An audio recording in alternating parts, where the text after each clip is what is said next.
Bienvenue à tout le monde. Merci d'être là. Effectivement, ce matin, je vais vous parler des ODD, donc des objectifs de développement durable, qui ont été créés par l'ONU en 2015 pour constituer ce qu'ils ont appelé l'agenda 2030. Et en 2015, vous n'êtes pas effectivement sans savoir que ça c'est aussi la date des accords de Paris. Donc un certain nombre d'États se sont ralliés et ont signé des accords pour essayer de contenir le dérèglement climatique. Donc les ODD sont aussi un moyen, une grille d'analyse universelle pour aussi travailler dans cette perspective, dans cet objectif mondial. Et ce que je vais vous présenter allie à la fois ces objectifs de développement durable, il y en a 17 qui sont déclinés en 169 sous-cibles et avec une conformité aussi à la norme ISO 26000 qui préconise un certain nombre de principes pour manager toute cette transformation qui est requise au niveau de nos entreprises et de nos sociétés au sens large. Alors, pour poser un petit peu le débat et le décor, je dirais il y a déjà trois écueils majeurs à soulever au départ et dont il faut s'affranchir. La première des choses, c'est qu'effectivement, aujourd'hui, nous croulons sous des informations qui nous arrivent de toutes parts, qui sont souvent contradictoires, qui sont parfois péremptoires et il est difficile pour qui que ce soit, enfin, moi, c'est ma vision des choses, de démêler le vrai du faux et donc, ça demande effectivement de faire preuve de nuance, de ne pas aller trop vite en besogne et surtout de se mettre dans une position d'apprenant parce que tout est compliqué. Et donc, avant d'avoir un avis sur quelque sujet que ce soit, il faut se documenter et lire des avis contradictoires pour se faire son opinion et surtout qu'elle soit étayée véritablement. Donc là, ici, voilà, vous avez des injonctions, des phrases toutes faites et il en peut tous les jours dans les médias, on connaît tous ça. Le deuxième écueil, c'est, je crois, effectivement, si de bonne foi on veut se lancer dans une démarche de transformation, dans l'établissement d'une stratégie RSE, on nous propose énormément d'outils, de méthodologies, de règles, de guides, de standards, souvent sous forme d'acronymes. Et donc là aussi, ça nous paraît abscon, ça nous paraît obscur. Donc il faut aussi prendre le temps de bien se documenter d'être en mesure de choisir les outils qui nous conviennent le mieux et de sortir un petit peu de ce tournis et de ce foisonnement. La troisième difficulté, c'est on nous parle beaucoup désormais d'intelligence collective et effectivement de travailler ensemble. Alors on est tous, voilà, quand on travaille dans une entreprise, on a un environnement de partenaires, de sous-traitants, de fournisseurs. On doit aussi bien entendu tenir compte de la réglementation, des pouvoirs administratifs. Et aujourd'hui, on ne peut pas non plus ignorer tout ce qui est les réseaux sociaux qui sont force d'opinion publique. Et donc, tous ces gens-là, voilà, on les côtoie, mais jusqu'à présent, on était tous dans nos silos avec nos objectifs respectifs. Et comment fait-on pour casser ces silos et pour envisager effectivement, déjà dans un premier temps, d'adopter un langage commun pour se comprendre, c'est la base. Et surtout, après, c'est de passer à l'étape suivante, c'est de travailler ensemble, de devenir intelligents vraiment ensemble pour bâtir ce futur positif. Donc, c'est ça qui est déjà important à bien avoir en tête. Et oser la pensée complexe, si chère à Edgar Morin. Parce qu'en fait, aujourd'hui, on est tous bien conscients de ça. L'humanité fait face à son plus grand défi, avec voilà, tout ce qu'on entend au niveau, voilà, et qu'on vit concrètement aujourd'hui avec cette effroyable période du Covid. Donc le dérèglement climatique et ses conséquences sur la déforestation, les sécheresses, l'infertilité des sols qui progressent, l'émergence de pollution de toutes parts, l'effondrement d'une grande part de la biodiversité et surtout aussi ce qui frappe nos sociétés, c'est un climat de méfiance généralisée avec des inégalités qui montent de tous les côtés et aussi voilà des mouvements de repli sur soi et de montée de nationalisme. Donc le schéma qui est là devient métaphorique en fait. On a tous l'impression qu'on est face à un mur ou qu'on rentre dans un monde de plus en plus contraint et on sait pas, on n'a plus aucune vision, on sait pas ce qui se passe derrière. Donc tout ce que je vais vous expliquer aujourd'hui, c'est de se dire effectivement, on va vers quelque chose qui a un passage incontournable, mais que ce qu'on doit construire, c'est une régénération de nos sociétés et de nos organisations. Et ça passe forcément par de l'anticipation, se remettre en cause, avoir un autre regard sur le monde et participer à son changement, qui de toute façon est inéluctable. Et dans l'idée, effectivement, eh bien de se construire ce futur en se plaçant sur des marchés en croissance, voilà, qui changent complètement de paradigme. On parle d'économie circulaire, etc., de changement de valeur, de se construire une image de marque, une image de marque, pardon, de société contributive, et d'améliorer ses marges en travaillant surtout sur la réduction de ses charges, donc en réemployant, en recyclant, et en faisant tout ça, en fait, on va rejoindre un petit peu les attentes les nouvelles attentes des consommateurs qui attendent effectivement des entreprises, et non plus seulement des produits, mais aussi qu'elles fonctionnent selon des valeurs beaucoup plus éthiques. Et j'emploie ici le terme de néo-fidélisation. C'est pas seulement les clients qui doivent être fidèles à la marque, c'est plus maintenant dans le sens contraire, c'est la marque qui doit respecter et devenir fidèle auprès de ses clients. Tout ceci représente aussi, si voilà, on construit son futur, si on se construit cette vision, on peut du coup profiter d'opportunités intéressantes en termes de business et de marché. Mais la première étape, c'est de faire comme les pionniers ont fait pour certains depuis des décennies, c'est de travailler avec ces parties prenantes internes et externes et de se saisir notamment voilà, des enjeux tels qu'ils sont décrits par les ODD pour définir et mesurer ces impacts. Parce que nos entreprises ont jusqu'alors été surtout concernées par le profit à très court terme et par l'idée que, effectivement, c'était ça qui comptait avant tout, sans tenir compte de leurs externalités négatives. Chaque activité, par son process, etc., enclenche forcément des impacts. Donc, à chaque entité, de les mesurer et de mettre systématiquement en place des plans d'action, d'atténuation, et qui devront être systémiques parce qu'on va voir la complexité du monde fait que tout est imbriqué. Donc, dans nos actions, il faut aussi démultiplier les effets de nos actions. Donc, par exemple, si on travaille dans l'industrie agroalimentaire, eh bien, on va travailler à développer des gammes de produits encore plus durables et encore plus sains. On va bien entendu diminuer la part de matières premières dans nos produits. On va aussi avoir un respect en termes d'achat responsable, donc d'un point de vue qualité de produits, mais aussi d'éthique en termes de voilà comment, si je fais l'appel à des sous-traitants, dans quelles conditions de travail ces sous-traitants font travailler leurs employés. On va favoriser, bien entendu, si on veut vivifier l'intelligence collective de son organisation, il va falloir favoriser la créativité et la loyauté de son personnel. Et tout ça pour s'ouvrir, pour créer de nouvelles solutions et pour s'ouvrir à de nouveaux marchés. Et on parle beaucoup voilà, de réusage, de location, de collaboration, etc. Et je dirais, on n'a pas d'autre alternative que celle-là, c'est-à-dire que d'épouser le changement et de s'en servir également pour se créer son propre futur, qui doit du coup devenir bien plus florissant, d'autant que aujourd'hui, voilà, avec cette volonté-là qu'on peut avoir de façon individuelle, on peut aussi profiter d'un environnement qui est aussi extrêmement changeant et extrêmement évolutif, avec toutes les nouvelles technologies qui se mettent en place, que ce soit pour le développement de nouvelles énergies, que ce soit bien entendu la révolution numérique qui nous apporte plein d'outils supplémentaires en termes d'intelligence artificielle, d'objets connectés qui peuvent par exemple nous permettre de mettre des capteurs et de mieux réguler, de mieux mesurer ce qui se passe dans les phénomènes de la nature, par exemple. Et tout ça, voilà, c'est une exaltation de la créativité et de l'innovation qui devient l'affaire de tous. Et on a vraiment besoin de tous pour aborder cette complexité.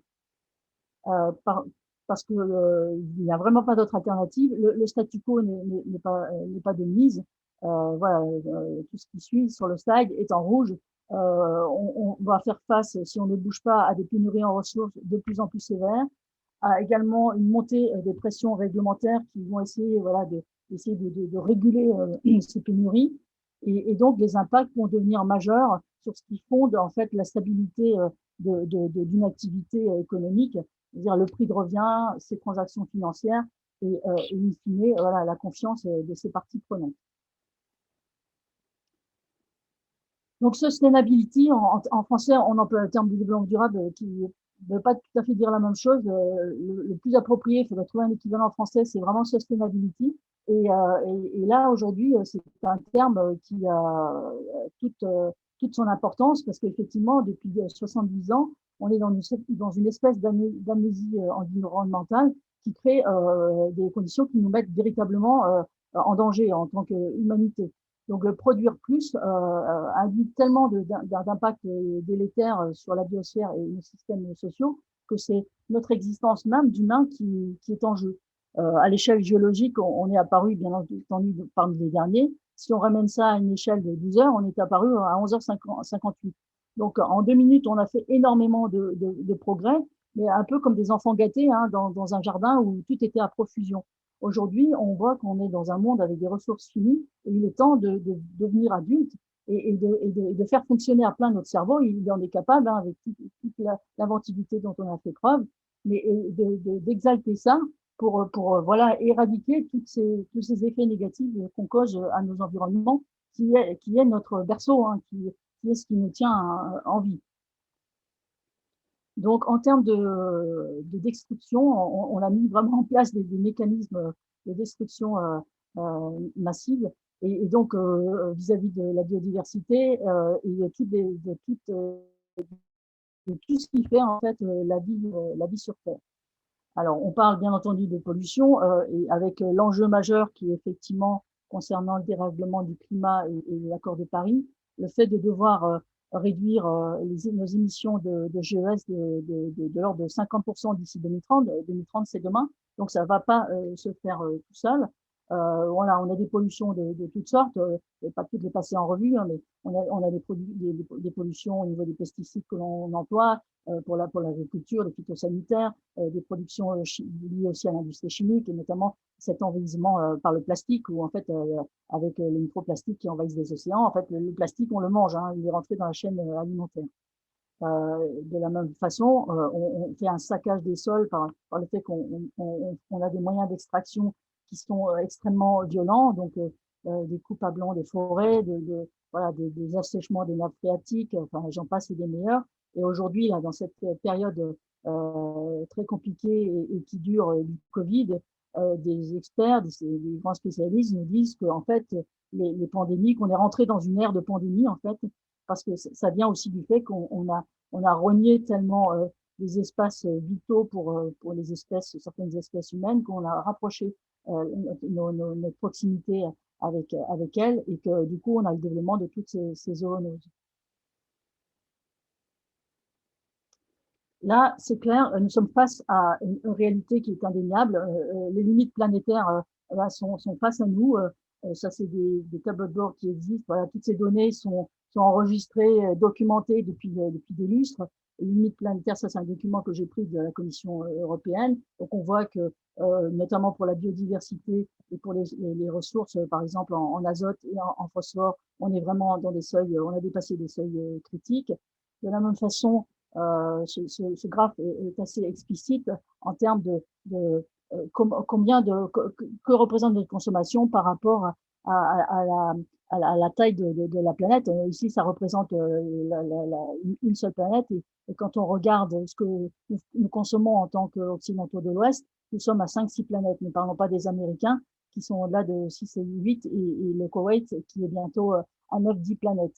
Donc, le carré à attendre est celui-ci, donc avec un développement humain soutenable et se contenir à ce que peut supporter une planète.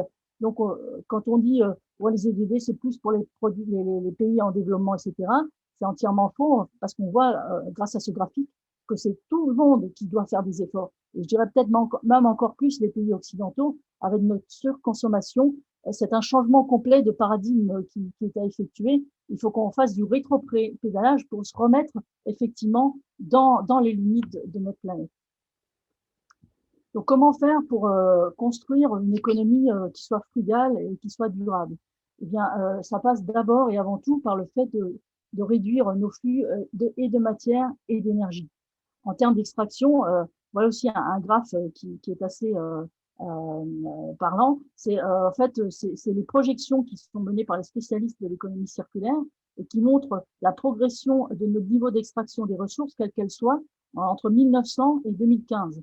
Et leurs projections sur les années à venir, donc ils vont jusqu'à 2050, montrent qu'on doublerait ce qu'on a pu extraire depuis le début de l'ère industrielle. Donc c'est absolument astronomique, d'autant plus que ces activités extractives représentent plus de 50% de nos émissions de GES et plus de 90% de la perte de la biodiversité des problèmes de sécheresse que nous avons à l'échelle mondiale. Donc, les principales clés pour changer ça, c'est effectivement de diminuer l'extraction de matières premières, de passer plus à une économie circulaire. Donc, se remettre effectivement dans une économie comme le fait nature, dans la nature, il n'y a pas de déchets, tout est recyclé.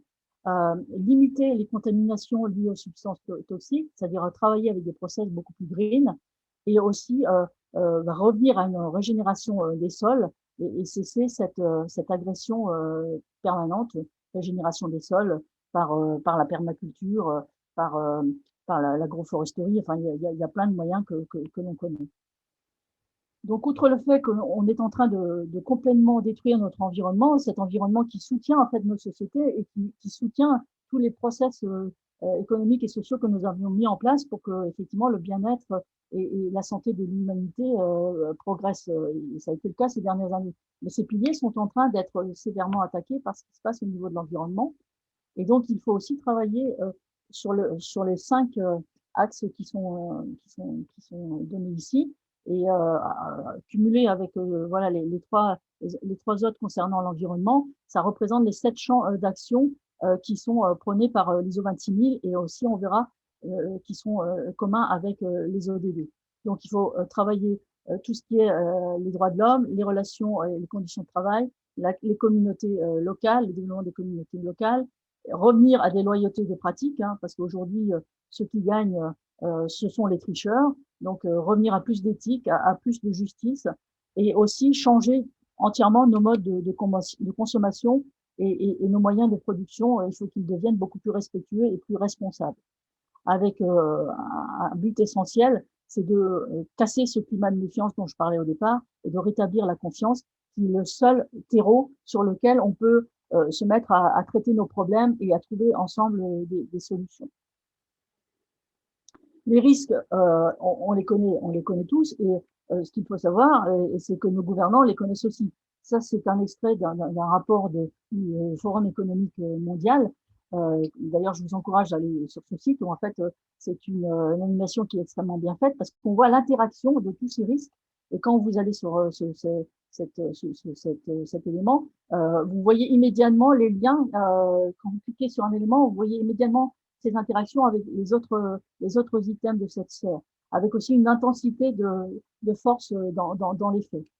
Et donc ça montre qu'on est vraiment face à une pelote de laine où pour tirer un fil, c'est compliqué parce que chaque effet a une action sur un autre élément. De la même façon, donc toujours dans ces rapports qui sont produits annuellement du Forum économique mondial, on a quelque chose, une comparaison qui est intéressante.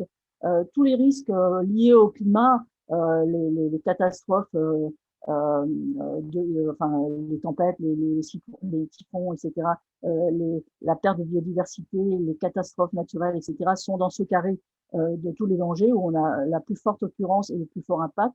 En 2020, et en début de 2020, c'est la date de sortie de ce rapport, les maladies infectieuses, le risque sanitaire, enfin de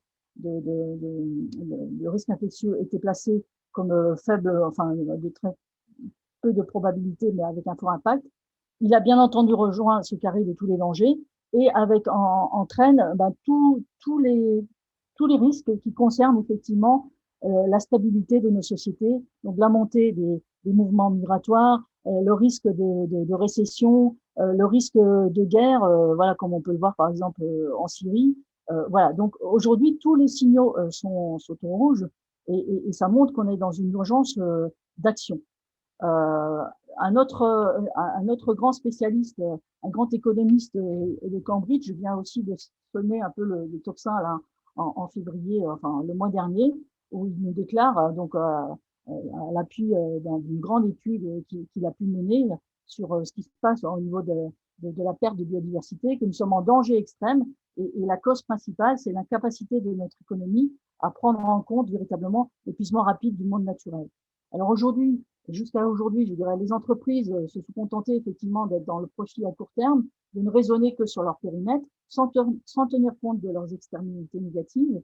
Et d'où l'intérêt, effectivement, de se mettre dans un schéma où on intègre les limites planétaires. Et pour ça, les ODD sont un parfait outil, parce que les 17 ODD avec leurs 169 sous-cibles sont vraiment basés sur des données scientifiques mondiales et représentent un consensus politique qui est totalement inédit, c'est-à-dire que c'est des références qui sont universelles. Et donc, les entreprises, pour changer, pour se transformer et rentrer aussi dans ces limites planétaires, doivent rentrer et répondre à ce nouveau schéma. Donc, les 17 ODD, ils sont décrits ici. Ils se décomposent en 7 champs d'action. Donc, la gouvernance, les droits de l'homme, le social, la préservation de l'environnement, la loyauté des pratiques, les enjeux liés aux consommateurs et aux clients, et le développement des territoires. Après, on peut les recomposer comme on veut. On va aussi accentuer le fait qu'il faut des partenariats. Ça, c'est, je dirais, le catalyseur qui doit faire le lien avec tous les ODD. Un focus, bien entendu, sur la planète, sur la régénération de la planète, un focus sur ce qui doit faire la prospérité de nos sociétés et aussi revenir à des éléments de justice véritables. Tout ça pour assurer la dignité des personnes de par le monde, pas simplement dans certains pays. Donc, c'est vraiment une feuille de route. On repart d'une feuille blanche, on a tout à réécrire.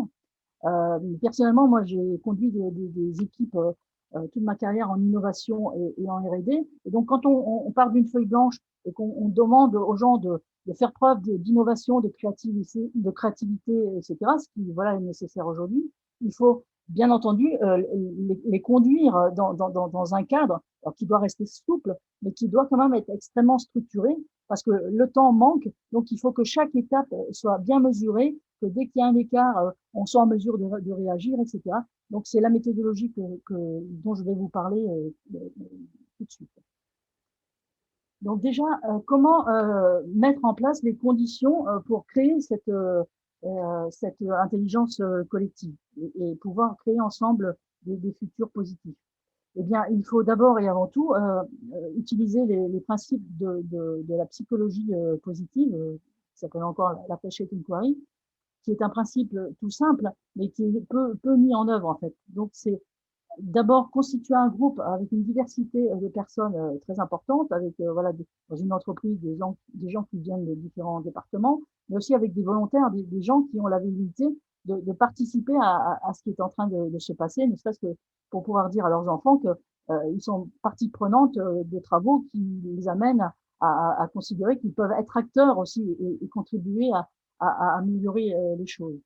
Et ensuite, il faut, avec ce groupe, se faire une espèce d'état des lieux, donc en fonction du problème qu'on est en train de traiter ou du projet qu'on a pour un nouveau produit, et décrire la situation en toute transparence et faire preuve d'honnêteté. C'est-à-dire, c'est plus le moment de cacher les choses sous le tapis, c'est vraiment poser, voilà, faire preuve vraiment d'honnêteté et de façon à intégrer toutes les contraintes pour pouvoir ensuite tenir compte de ses points forts et de ses points faibles et de se projeter dans un espèce d'idéal qui s'affranchit en fait des barrières souvent mentales que l'on a tous et qui permet de voir au-delà du présent.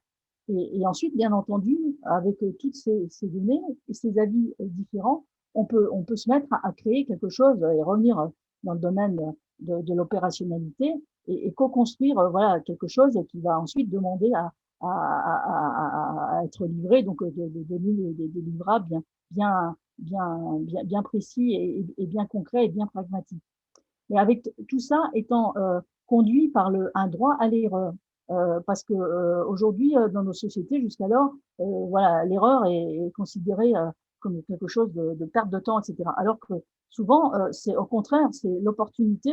Si ça ne fonctionne pas comme ça, on pensait que ça devait fonctionner, c'est peut-être une source de progrès au contraire. Alors peut-être pas sur le moment, mais il faut la garder en tête parce qu'elle pourra resservir pour autre chose. Et les plus grandes découvertes scientifiques ont été faites à la base souvent à cause d'erreurs qui avaient été commises. Et pour vous montrer en fait toute la puissance, parce qu'une fois qu'on travaille de cette façon-là, en fait, on génère une énergie incroyable, parce que chaque participant voit sa contribution vraiment prise en compte, et il se sent reconnu, et du coup, il livre toute sa capacité aussi créatrice. Enfin, moi, j'ai toujours été très très enthousiaste de voir une équipe quand elle se met à fonctionner de cette façon-là. Et une autre illustration que je vous donner pour vous montrer que voilà, ce genre de travail peut nous amener à sortir de nos cadres. J'ai travaillé par exemple dans une industrie où on avait des process papetiers et on travaillait des produits. À l'époque déjà, on travaillait dans l'économie circulaire parce qu'on récupérait des sous-produits des manufacturiers de tabac pour refaire un produit industriel avec des vertus, des fonctionnalités très précises pour le monde de la cigarette. On rajoutait des composants, etc., qui permettaient d'accélérer la vitesse de combustion de ce produit et intégré dans la cigarette, ça permettait de réduire les goudrons, parce qu'à l'époque, l'industrie de la cigarette faisait face à énormément de contraintes réglementaires, comme c'est le cas de tout ce qu'on vient d'aborder également. Et donc, à l'époque, on s'était dit, tiens, mais pourquoi pas, au lieu des fibres de tabac, on pourrait travailler d'autres fibres. Donc, on s'est mis à travailler, par exemple, des fibres issues de plantes aromatiques, et on a composé des produits de ce type-là. Et donc, mais on y restait dans notre canal cigarette. On a fait des cigarettes herbales, en quelque sorte, qui sentaient bien le barbecue quand on les fumait. Mais en poussant plus loin, et quelques années plus tard, cette société a continué à progresser dans sa réflexion et s'est dit, effectivement, je peux fabriquer des supports issus de fibres végétales et les proposer à l'industrie alimentaire, par exemple, pour des emballages alimentaires, avec une plus forte valeur ajoutée, parce qu'aujourd'hui, le concept de naturalité est très recherché par ces activités. Et en poussant encore plus loin, c'est là que j'ai retrouvé mes anciens collègues, ils ont aussi proposé ça dans l'industrie cosmétique en disant, mais en fait, au-delà des emballages, on peut aussi faire des produits pour l'industrie cosmétique, comme des masques.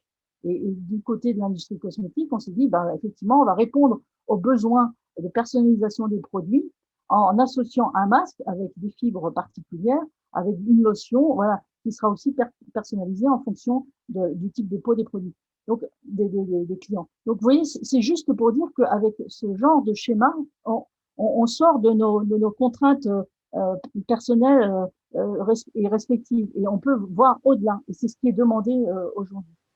Donc, au niveau des ODD, toute la puissance, selon moi, des ODD, c'est que voilà, on peut les représenter de cette façon-là. Les 17 ODD, elles peuvent se présenter, ils peuvent se présenter, pardon, c'est des objectifs, en cercle concentrique.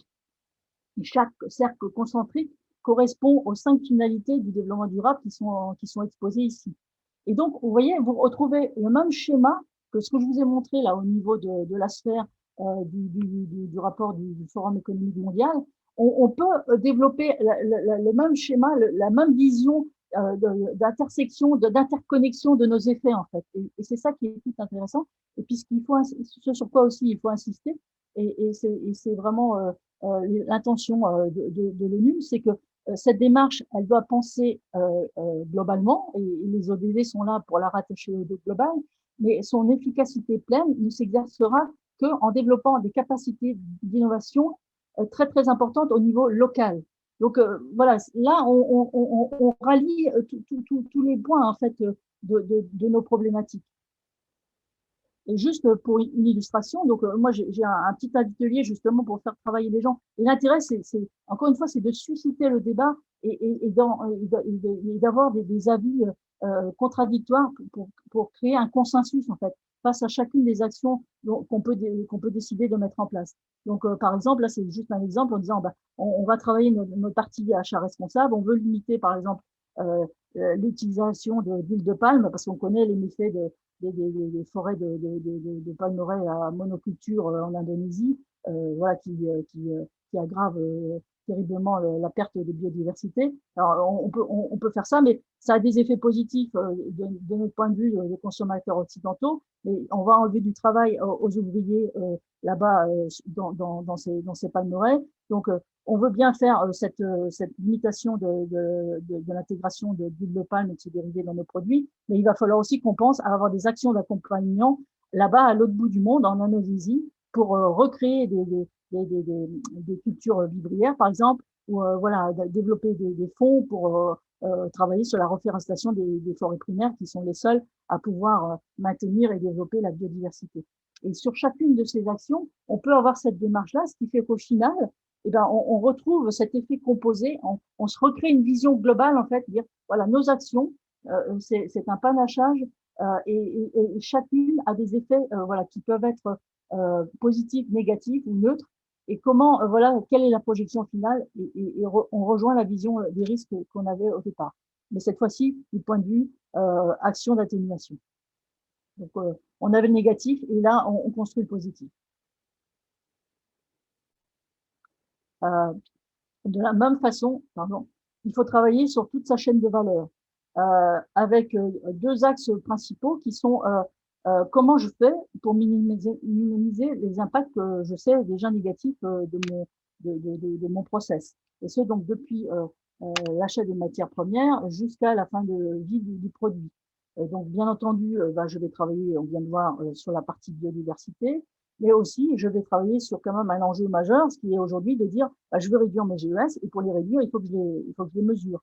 Donc, aujourd'hui, il y a plein de solutions qui permettent de faire son bilan carbone. Moi, je travaille notamment avec un partenaire qui s'appelle Global Climate Initiative, GCI, et qui a développé une plateforme numérique très, très performante et qui permet à n'importe quelle entité, à des prix vraiment très compétitifs, de faire son bilan carbone et de le faire pour son entité, mais aussi d'aller jusqu'à ce qu'on appelle le scope 1, 2 et 3, le 3 étant d'intégrer aussi ses fournisseurs, parce que l'idée, c'est d'avoir vraiment des actions qui sont systémiques, c'est-à-dire d'entraîner le maximum de personnes vers la résolution des problèmes mondiaux. De la même façon, il faut travailler sur un axe positif, c'est-à-dire aujourd'hui, je suis en capacité peut-être de générer des actions vraiment d'atténuation positive. Par exemple, si dans mon environnement, il y a un réseau de mise en place d'un nouveau système de génération d'énergie sur la base du renouvelable, tel que par exemple l'hydrogène vert, et ben à ce moment-là, je vais me rapprocher de ces gens-là pour pouvoir bénéficier de cette nouvelle énergie et par exemple alimenter mes chariots élévateurs avec cette énergie. De la même façon, donc je vais systématiquement travailler en économie circulaire, donc penser au recyclage de mes produits. Et pourquoi pas, pour certains produits, ce qui dépend de son activité, faire une gamme de produits qui seront réutilisés, qu'on pourra revendre en réusage de seconde main. Voilà, c'est toute cette dynamique et cette vision globale qu'il faut mener dans chacune des entreprises. Et au-delà de ça, euh, il faut après construire de façon très structurée le programme de chacune de ces actions. Donc ici, avec voilà le questionnaire, les 5 W en anglais, là, donc quoi, où, quand, qui, pourquoi.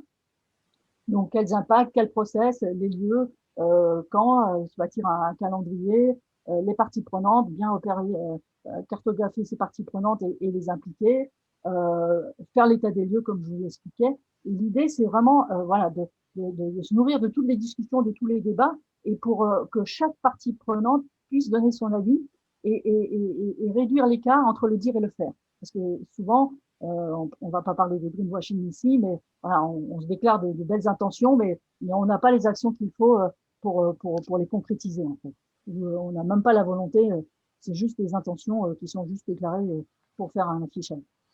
Donc après, voilà, on a défini son plan d'action qui constitue sa nouvelle stratégie. Et bien entendu, il faut aussi s'intéresser, bien entendu, aux moyens d'y parvenir hein, pour se donner des vraies chances de succès. Donc définir ses budgets, tant financiers que humains et aussi matériels, hein, parce qu'il faut se servir des technologies qui se développent. Et après, définir ses process, créer des scénarios aussi, hein, parce que voilà, en fonction des contraintes, on est obligé de prioriser et de se fixer un calendrier mais toujours en lien avec les ODD, parce que c'est ça qui nous relie au global. Et puis aussi travailler bien sûr les compétences individuelles, parce que pour l'intelligence collective, encore une fois, il faut faire grandir les gens. Et puis il y a des compétences qui vont manquer dans les entreprises, donc il faut pousser les gens à aller se former.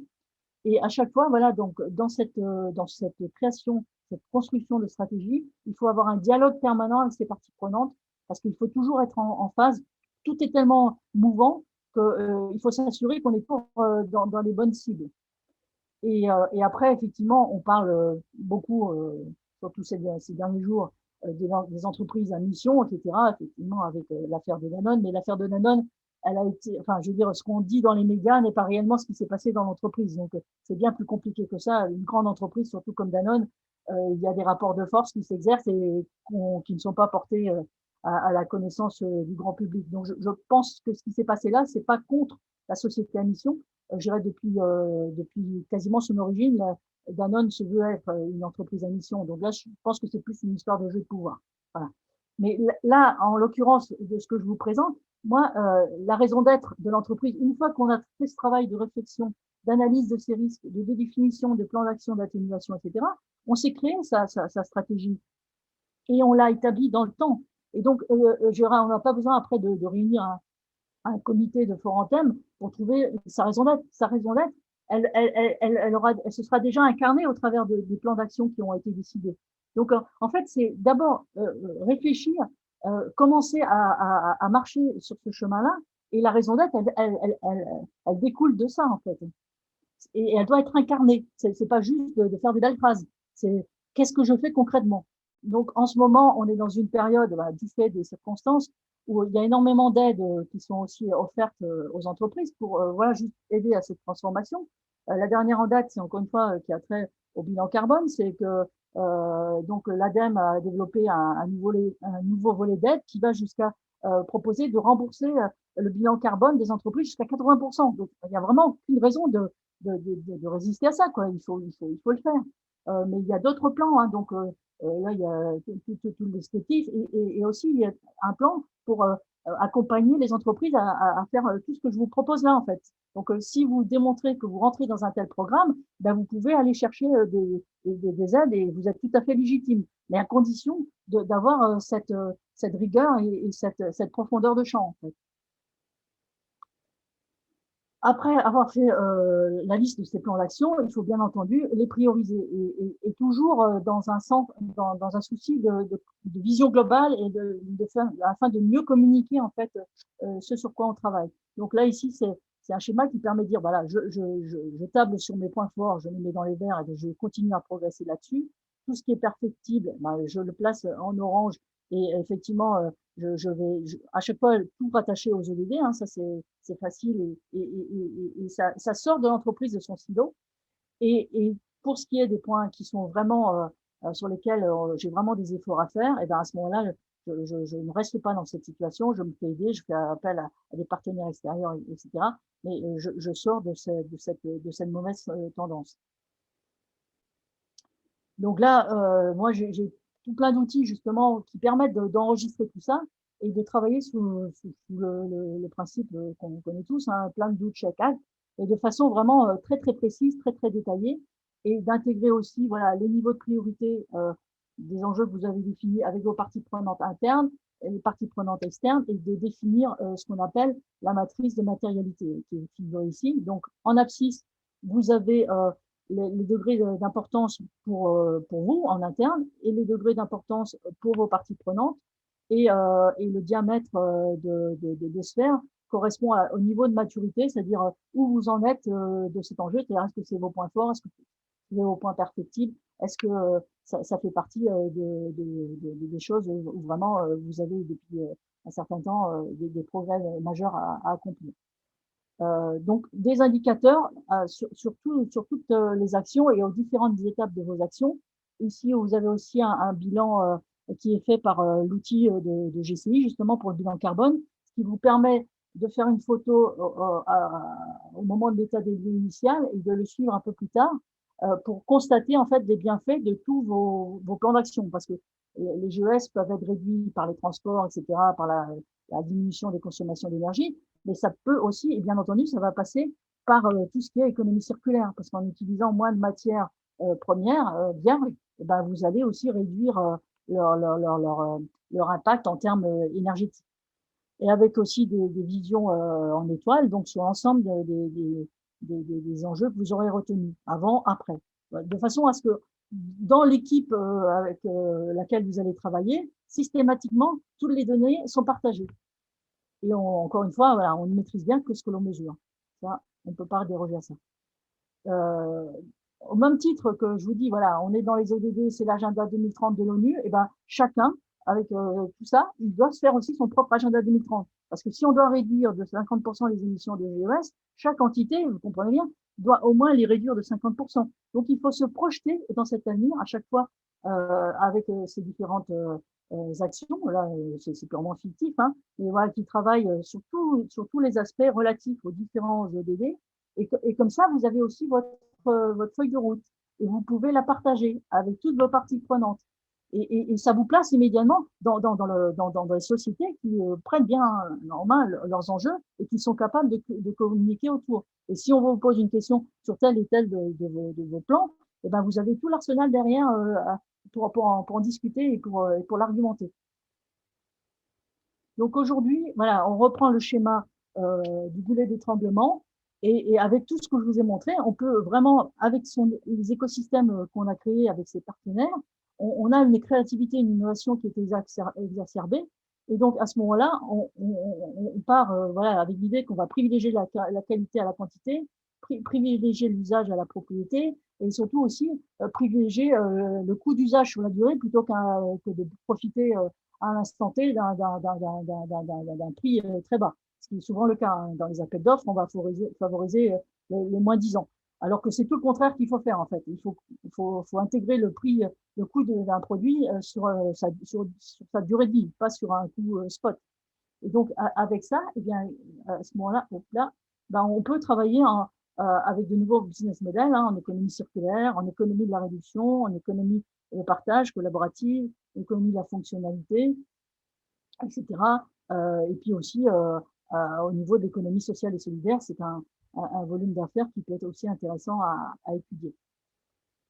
Alors juste pour résumer un petit peu tout ce que je viens de vous montrer là, donc là, vous avez toute la structure du processus qui est à mettre en place. Donc d'abord et avant tout, on part de façon très humble et dans un mode apprenant. On doit apprendre les ODD, on doit comprendre les enjeux, on doit ensuite travailler avec ces parties prenantes, analyser les risques, cartographier ces parties prenantes externes, définir sa matrice de matérialité, construire ses plans, voilà, de la façon rigoureuse que je vous ai montré. Et puis ensuite, voilà, lâcher l'innovation à 360 degrés en travaillant avec ces écosystèmes collaboratifs. Et après, vraiment dans le détail, hein, pour chaque plan, définir ses OKR. Les OKR, c'est les objectifs Key Results. Donc, c'est-à-dire, quand on se lance dans un processus, il faut bien vérifier que voilà, tout se passe bien. C'est pas parce qu'on a défini le processus. Il faut après, à chaque étape, vérifier qu'on avance bien, définir les responsabilités, les budgets, etc. Ensuite, faire un suivi réglementaire assez poussé parce que c'est très effervescent dans ce domaine-là à l'heure actuelle. Donc, tout change aussi beaucoup. Et on peut définir sa feuille de route, comme je vous l'ai montré. Et après, on passe à l'action. On passe à l'action de façon systémique, avec en suivant ces indicateurs, en suivant ces tendances. Si ça va pas, on rebooste. Enfin, voilà, on laisse pas quelque chose partir dans une impasse. Et moi, ce que je préconise, c'est de stocker toutes ces informations avec un outil de gestion électronique de documents, parce que tout ça, ça représente vraiment le capital immatériel d'une entreprise. Et même ce qui fonctionne pas, il faut le thésauriser en fait, hein, parce que ça marche pas aujourd'hui, mais ça peut être réutilisé plus tard pour un autre concept, pour une autre, pour un autre projet. Et donc, bien entendu, dans le plan de Check Act, il y a le fait qu'une fois qu'on a mis en place des actions correctives, et on s'assure bien qu'elles éradiquent les causes de la problématique qu'on est en train d'étudier. Et une fois qu'on est en mesure de pérenniser le changement, on est toujours en communication avec ces parties prenantes parce qu'elles aussi, elles ont pu évoluer à ce moment-là. Et il y a peut-être une autre cible à se refixer. Et in fine, donc on arrive à avoir un scoring, hein, donc d'une année sur l'autre, on voit si on a progressé ou pas. Et là aussi, c'est une façon de valoriser ces progrès et qui vont être demandés aussi d'être consignés pour certaines entreprises dans ce qu'on appelle la déclaration de performance extra-financière, qui est en train en fait de rassembler au même niveau que la performance financière. Il y a des travaux là-dessus aussi au niveau des instances réglementaires dans la Commission européenne. Et donc ça, c'est un outil puissant pour développer un récit narratif pour l'entreprise aussi, de ce qu'elle réussit et même éventuellement de ce qui ne marche pas. Ça fait partie de l'aventure. Et de ce qui marche, eh ben, on va retenir les bonnes pratiques et on va aussi s'en servir pour les partager avec le reste de sa communauté. Ça montrera qu'effectivement, on a le sens du bien commun et quelque chose qui marche chez nous, eh ben, on veut bien en faire profiter les autres. Ce cycle-là, ce cercle-là, c'est pas un cercle en fait, c'est vraiment à chaque fin de cycle, il faut le voir comme une spirale. C'est-à-dire que avec nos progrès, avec les impasses qu'on a trouvées, eh ben on avance et un peu comme une vie sans fin, on est en train de creuser un passage vers un autre monde. C'est vraiment comme ça qu'il faut le voir. Là, je vous dresse le schéma d'une organisation donc voilà qui fonctionne parfaitement selon ce qui est préconisé par l'ISO 26000. On a une vraie gouvernance responsable donc qui se définit sa vision, qui a aussi établi ses valeurs hein, au travers de sa vision et qui est pleinement engagé avec ses parties prenantes, qui a une responsabilité collective, qui se veut avoir un ancrage territorial et qui donc peut afficher vraiment une politique responsable et avec tous les moyens dont elle s'est dotée, elle a une approche globale de ces risques. Avec ça, eh ben, elle peut prendre la pleine mesure des exigences des parties prenantes et les traiter sur toute sa chaîne de valeur. Donc, il y a des achats responsables qui vont aussi devenir quelque chose d'incontournable parce qu'au niveau réglementaire, il y a le devoir de vigilance qui est aussi en train de devenir très important. La conception, travail de conception, l'économie de fonctionnalité, la production, faire en sorte que ces process soient pleinement engagés dans la neutralité carbone et dans l'utilisation plus durable des ressources.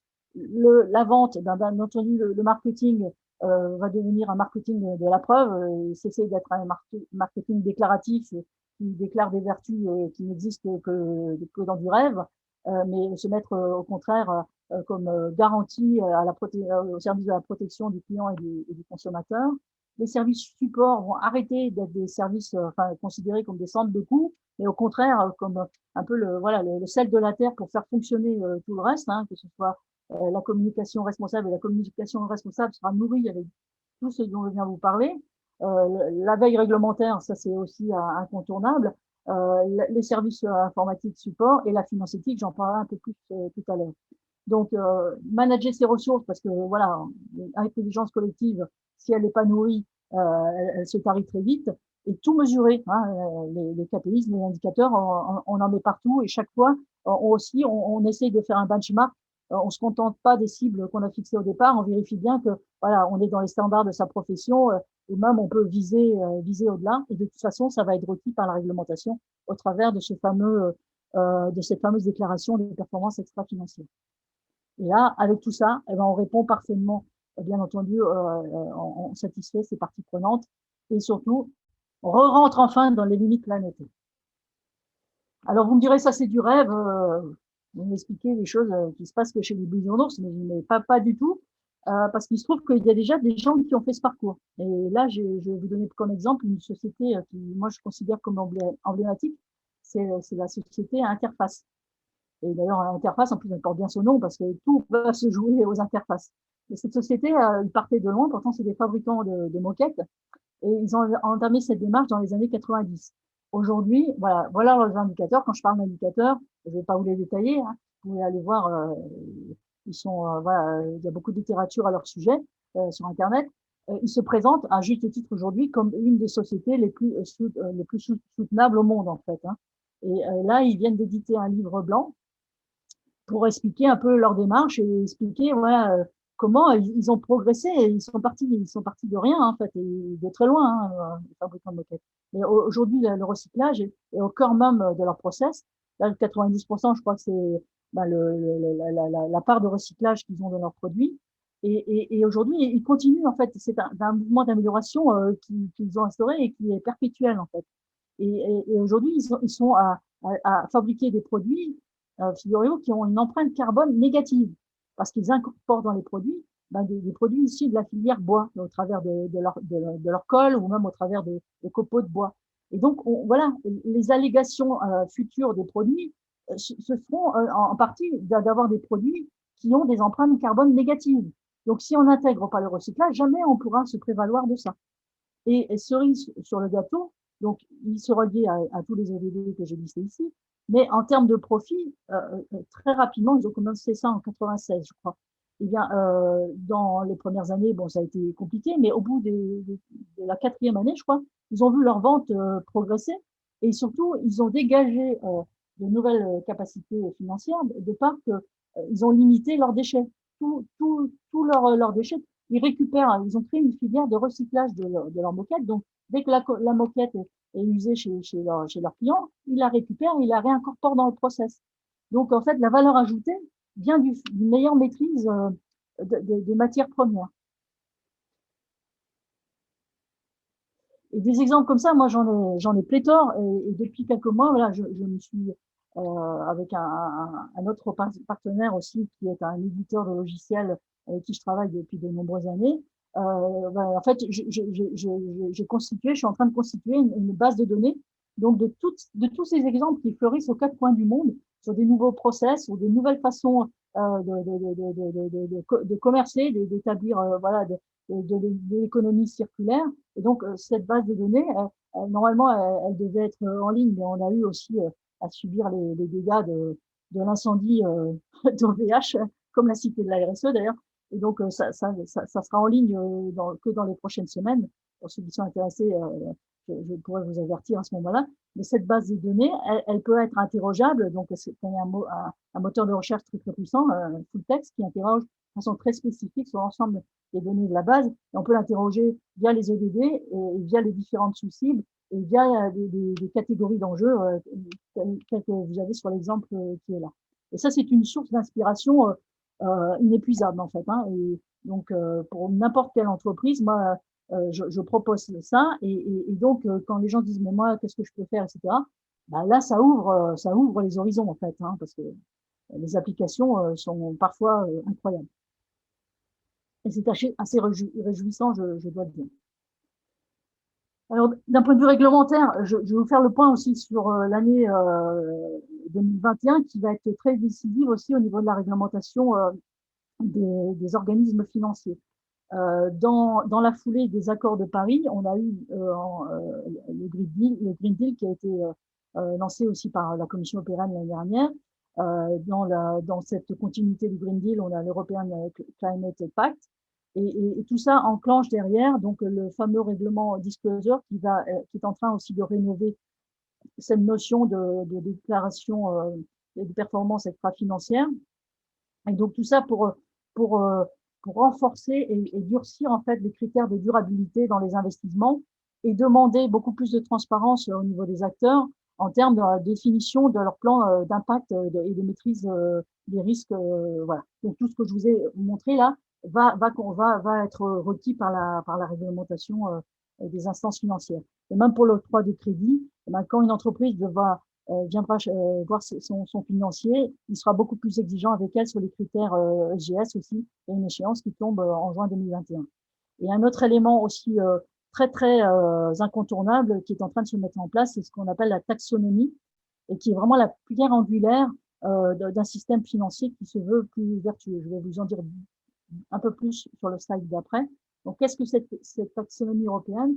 En fait, ça a été voté à la mi-2020 et c'est une législation qui permet de cataloguer en fait les différents produits financiers sur trois niveaux. Donc, les activités vertes, les activités brunes et les activités transitoires qui sont nécessaires, voilà, qu'on va tolérer le temps de la transition jusqu'à atteindre la neutralité carbone.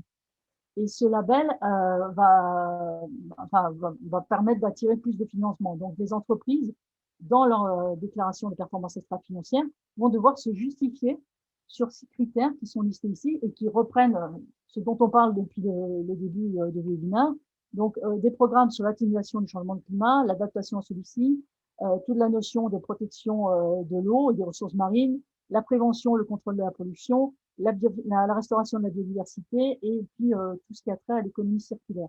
Donc, vous voyez, tout ce que je vous ai expliqué va aussi servir à se présenter au niveau de ces financiers comme voilà, s'engageant vers des activités de plus en plus vertes.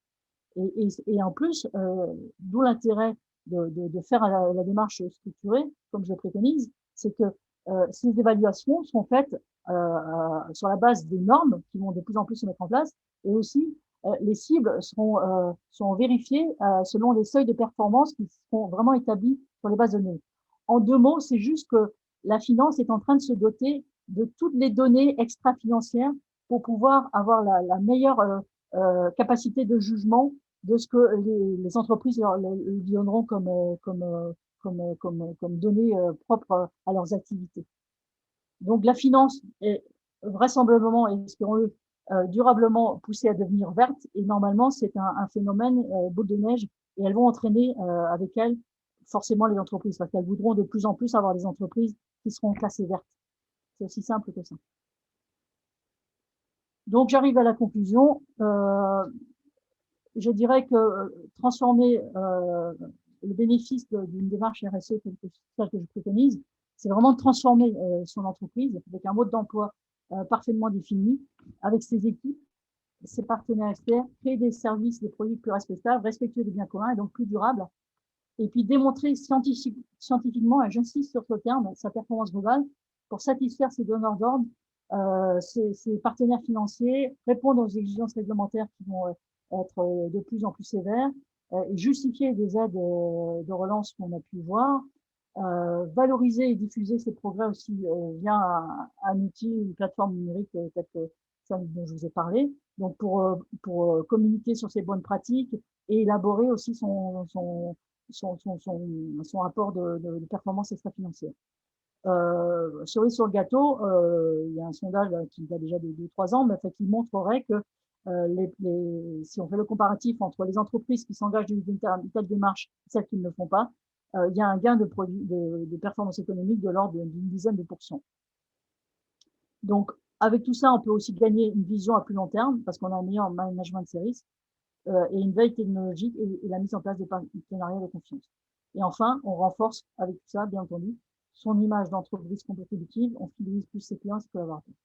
Et aussi un sondage que j'ai trouvé assez récent, donc du Business Insider, qui dit que de fait, les employés d'une compagnie qui a une vraie démarche de développement durable se sentent beaucoup plus impliqués et ont envie vraiment d'apporter leur pierre à l'édifice. Et juste pour terminer, donc Bertrand Piccard, donc connu là pour son Solar Impulse, nous dit voilà, ce qu'il faut montrer, c'est qu'on a tout intérêt à changer, qu'on apporte plus de rentabilité, créer plus d'emplois, etc.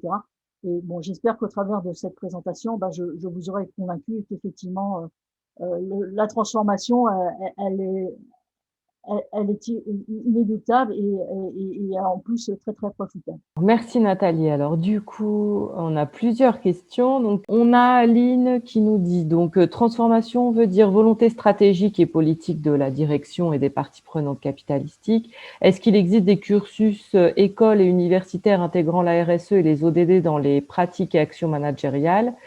Aujourd'hui, il y a toutes sortes de formations. Après, moi, je ne vais pas pouvoir, je les connais pas toutes, etc. Donc, je ne peux pas. Mais ce que je sais, là, c'est un dernier sondage dont j'ai pris connaissance là, hier. C'est surtout au niveau de la volonté du dirigeant que ça se passe.